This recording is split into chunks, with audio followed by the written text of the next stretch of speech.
Hi guys, welcome back to my channel dear होशियार।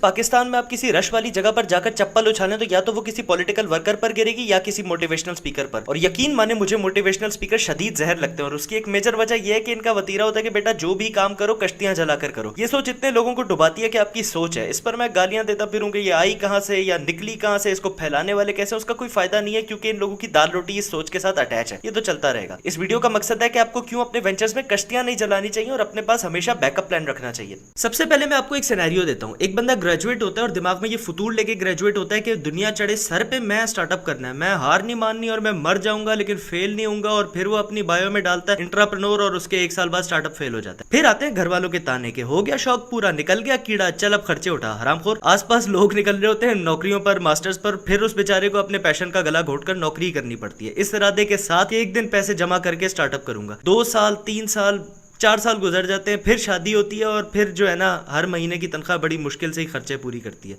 करते करते बुढ़ापा आ जाता है और फिर एक बाबा जी यंग एंटरप्रेन्योर्स को बोल रहे होते हैं कि पुत्र दुनिया बड़ी कुत्ती चीज है, छोड़ दो ये स्टार्टअप के चोंचले। और सिलिकॉन वैली के 90% स्टार्टअप्स फेल होते हैं, मतलब 90% लोगों का फ्यूचर यही है।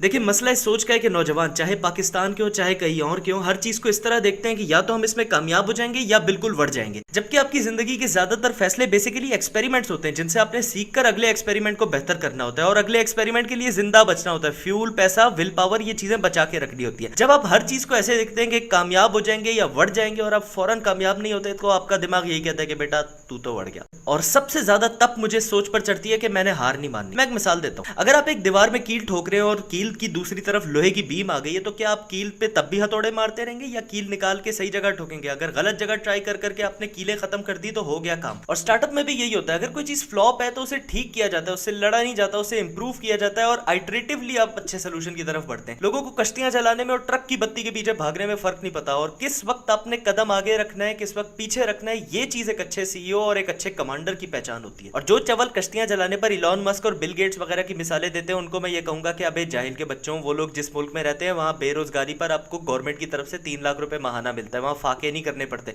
अगले कश्तियां जलाते हैं तो ऊपर हेलीकॉप्टर घूम रहे होते हैं, हम कश्तियां जलाते हैं नीचे मगरमच्छ घूम रहे होते हैं, बड़ा फर्क है। लिहाजा स्टार्टअप फाउंडर्स के लिए बेहतर है कि इन्वेस्टमेंट पर रिलाई करने के बजाय अपने बिजनेस की लॉन्च को इंतहाई सस्ता और आसान बनाया जाए ताकि आप आसानी से टेक ऑफ कर लें और उसके बाद बनाए जबरदस्त किस्म की चीजें। बी फ्रीज ने भी यही किया। हमारा असल प्रोडक्ट एक central cooling and heating system है जो पता नहीं बिकेगा नहीं बिकेगा, लिहाजा हमने पहले सोलर गीजर बेचकर प्रॉफिट कमाना शुरू किया। अगर ये हमने नहीं किया होता और हम कहते हैं ना पुत्र हमने कर गुजरना और ऐसी की तैसी पैंदी सिरी, तो अभी हम कंगले होते और नौकरी ढूंढ रहे होते। क्योंकि जब घर का रोटी सालन पूरा नहीं हो रहा होता तो पैशन भी बाकी चीजों के साथ फट जाता है। और यकीन माने मोटिवेशनल स्पीकर से जिंदगी की एडवाइस लेना छोड़ दें। अगर कश्तियां जलाने का इतना ही शौक हो रहा है ना तो शादी कर लें।